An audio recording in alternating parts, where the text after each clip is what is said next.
नमस्कार। संपूर्ण सनातन में आपका स्वागत। गुप्त नवरात्र कल से प्रारंभ हो चुके हैं। ये पूरे नवरात्र एक ऐसा अवसर रहेगा हम सभी के लिए कि यदि हम कुछ विशेष स्तुतियों को अपनी पूजा पाठ प्रार्थना नित्य की दैनिक उपासना में सम्मिलित कर लें तो निश्चित रूप से हम उस लाभ को अनुभव कर पाएंगे जो हमें अभीष्ट है। जिस लाभ की हम इच्छा कर रहे हैं, चाहे वो धन से संबंधित हो, चाहे वो हमारे पद से संबंधित हो, चाहे वो हमारी सामाजिक आर्थिक स्थिति, चाहे वो हमारी भावनात्मक स्थिति से संबंध रखता हो, चाहे रिश्तों की बात हो, जीवन में जो कुछ भी हमें चाहिए वो अलग अलग प्रकार से हमको उपलब्ध होगा यदि हम इस दुर्लभ अवसर का लाभ उठाएंगे। गुप्त नवरात्रि पूरा समय ऐसा है कि इन दिनों में आप जो भी विशेष उपासना करेंगे, देवी की विशेष स्तुति करेंगे, उसका लाभ आपको निश्चित ही प्राप्त होगा। तो पूरे गुप्त नवरात्र हम इस चैनल पर आपके लिए ऐसी विशेष स्तुतियां लाते रहेंगे जिसको आप अपनी दैनिक पूजा पाठ में सम्मिलित कर लीजिए तो निश्चित रूप से इसके आपको लाभ अपने स्वयं के जीवन में अनुभव होंगे। ऐसा ही एक स्तोत्र गुप्त नवरात्र भाग 1 में लेकर के आ रहे हैं। वैसे हमको ये पहले ही बना देना चाहिए था, पर व्यस्तता के कारण हम इसको नहीं बना पाए, 26 से स्टार्ट नहीं कर पाए। लेकिन अब हम इस पूरे गुप्त नवरात्र आपको ऐसी ऐसी दुर्लभ स्तुतियाँ ला करके देते रहेंगे जो आप अपनी दैनिक पूजा पाठ में सम्मिलित कर लें तो निश्चित रूप से आपको देवी की, भगवती की विशेष कृपा उपलब्ध होगी। तो गुप्त नवरात्र भाग 1 में आज हम लेकर के आए हैं सिद्धि लक्ष्मी स्तुति। लक्ष्मी जी के अनेक रूप हैं, उन पर कभी विस्तार में वीडियो बनाएंगे, लेकिन आज हम सिद्धि लक्ष्मी स्तुति करेंगे। यहाँ पर आपको लक्ष्मी जी का चित्र सामने रख करके 11 पाठ इसके कर लेने हैं। 11 पाठ, बहुत ही छोटा, बहुत ही सरल स्तोत्र है और इससे माता के सिद्धि लक्ष्मी रूप की उपासना होती है। सिद्धि लक्ष्मी जो देवी हैं वो समस्त प्रकार की सिद्धियों को देने वाली हैं। सिद्धियों का अर्थ ये समझें कि आप आध्यात्मिक क्षेत्र में जो भी कर रहे हैं उसमें आपको सिद्धि मिलेगी, वो कार्य आपका पूर्ण होगा, वो साधना आपकी पूर्ण होगी। इसके अतिरिक्त यदि आप सांसारिक क्षेत्र में भी कुछ काम कर रहे हैं, जो आपके लक्ष्य हैं, जिन लक्ष्यों के लिए आप दिन रात लगे हुए हैं, वो उसमें भी आपको सिद्धि मिलेगी। तो सिद्धि लक्ष्मी आपको भौतिक और आध्यात्मिक दोनों प्रकार की सिद्धियां देने वाली देवी हैं।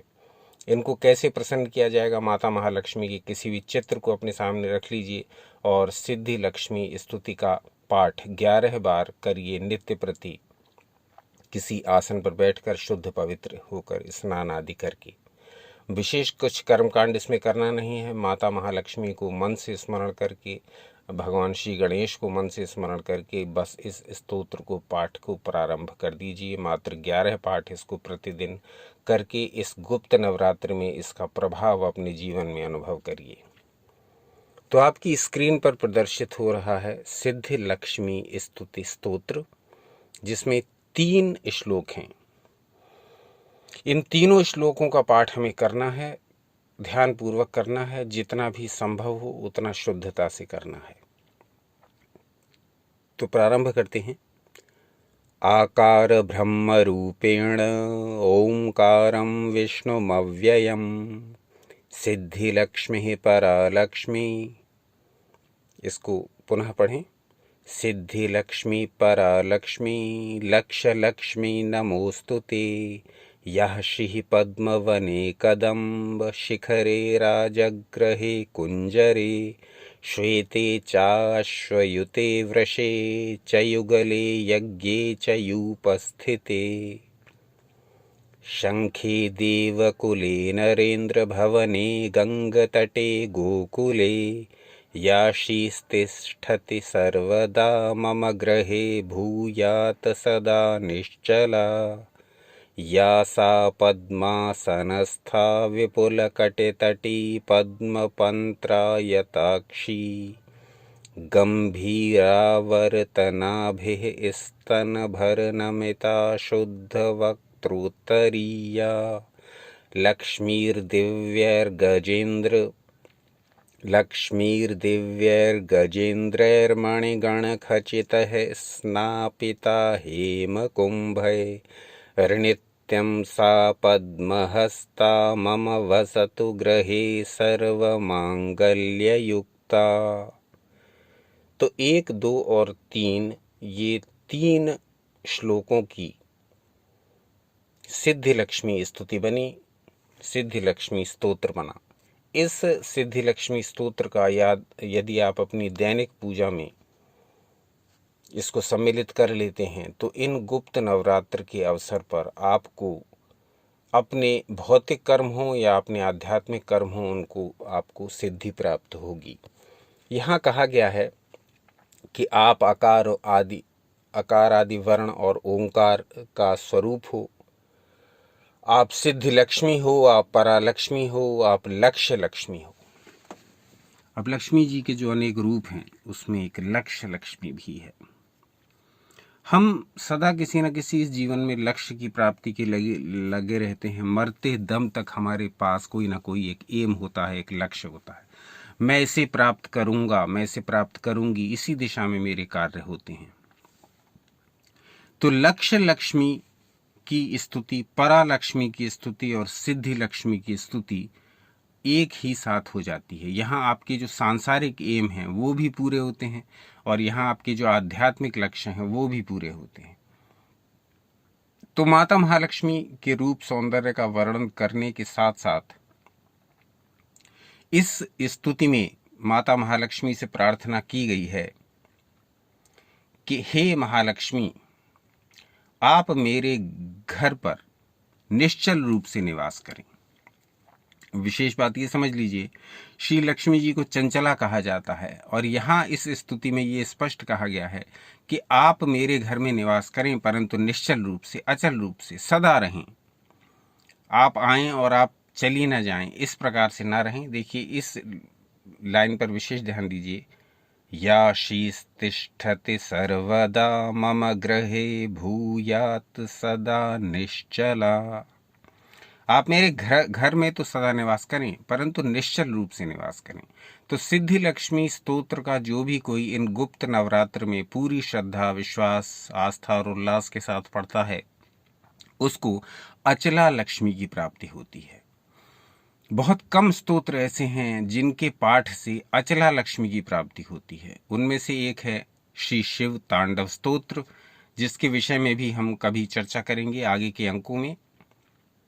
तो यहाँ माता महालक्ष्मी की उपासना करते समय उनसे कहा गया है कि आप सदा मेरे घर में ही रहें और वो भी निश्चल रूप से अचल रहें, जाएं नहीं।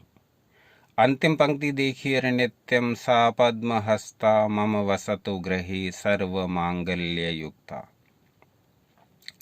हे महालक्ष्मी, आप मेरे घर में जब निवास करें तो सर्व मंगल आपके द्वारा हमें प्रदान हो, सारे मंगल। अब यहाँ केवल धन की चर्चा नहीं की गई। विशेष बात ये देखिए सिद्धि लक्ष्मी स्तुति की कि इसमें माता से मात्र धन की याचना नहीं की गई है, क्योंकि यदि हम धनी हो गए और रोगी हुए या हमारे घर में कलह हुई, अनेक प्रकार की विघ्न बाधाएं, बुरी नजर, दोष, शोक, क्लेश से हम ग्रस्त रहे और हमारे घर धन आता गया, तो इससे हम उस धन का उपभोग कैसे करेंगे? उससे हम उस धन से सुखी कैसे हो पाएंगे? तो यहाँ माता सिद्धि लक्ष्मी से प्रार्थना की गई कि हमारे घर में मांगल्य भी करें, धन आगमन हो और धन के साथ साथ मंगल का भी आगमन हो। ऐसी प्रार्थना यहाँ माता श्री महालक्ष्मी, माता श्री सिद्धि लक्ष्मी से की गई है। लक्ष्मी जी के जो अनेक रूप हैं, आप कहेंगे तो उनके विषय में अलग से वीडियो बनाएंगे, क्योंकि वो एक विस्तृत विषय है। लक्ष्मी जी के क्या क्या रूप हैं और उन रूपों को अलग अलग प्रकार से, अलग अलग मंत्रों से किस प्रकार से प्रसन्न किया जाता है, इसके विषय में भी शास्त्रों में बहुत कुछ दिया हुआ है। आप कहेंगे तो उस विषय पर अलग से विस्तृत वीडियोस बना देंगे। आज का अंक समर्पित था सिद्धि लक्ष्मी स्तुति पर। गुप्त नवरात्र प्रारंभ हो चुके हैं। आज से या कल से ही आप इस सिद्धि लक्ष्मी स्तोत्र का घर में पाठ प्रारंभ कर दीजिए। बहुत छोटा सा ये स्तोत्र है, मात्र 3 श्लोकों से बना हुआ। इसको आप 11 पाठ प्रतिदिन करिए और मन ही मन महालक्ष्मी जी से प्रार्थना करिए, सिद्धि लक्ष्मी जी से प्रार्थना करिए, क्योंकि वो सब एक ही रूप लक्ष्मी का रूप हैं। उनसे प्रार्थना करिए कि आप हमारे यहाँ अचल रूप से निवास करें और हमारे घर में मंगल करें। ऐसी प्रार्थना, ऐसी भावना, ऐसी श्रद्धा, ऐसा उल्लास रखते हुए यदि आप इस सिद्धि लक्ष्मी स्तोत्र का इस पूरे गुप्त नवरात्र में पाठ कर लेंगे और फिर अपनी दैनिक पूजा के रूप में प्रतिदिन भी इसका पाठ करते रहेंगे, तो आपके घर में निश्चित ही अचला लक्ष्मी का निवास होगा। आपके घर में ऐसी परिस्थितियां बनने लगेंगी कि मंगल ही मंगल होगा। दुख, दोष, रोग, क्लेश, कष्ट ये सब दूर होने लगेंगे, नकारात्मक शक्तियां दूर होने लगेंगी और सिद्धि लक्ष्मी की कृपा से आपको अपने हर कार्य में सिद्धि प्राप्त होगी। इसमें चाहें तो आप कमल गट्टे की माला का उपयोग कर सकते हैं, अन्यथा इसका मानसिक जाप मन ही मन कर सकते हैं। 11 की गिनती बस मन ही मन कर लें। इस विषय में यदि कुछ विशेष और जानना चाहें, बातों को अधिकतर स्पष्ट कर ही दिया गया है। यदि इस विषय में कुछ विशेष जानना चाहें तो कमेंट्स करके बताएं। हम प्रयास करेंगे कि आपके प्रश्नों का समुचित रूप से पूर्णतः उत्तर दिया जा सके। आज का अंक कैसा लगा ये अवश्य बताइए, और इस विषय या सनातन से संबंधित अन्य विषयों के बारे में क्या जानना चाहेंगे ये भी बताइए। अपना अमूल्य समय हमें देने के लिए हार्दिक धन्यवाद।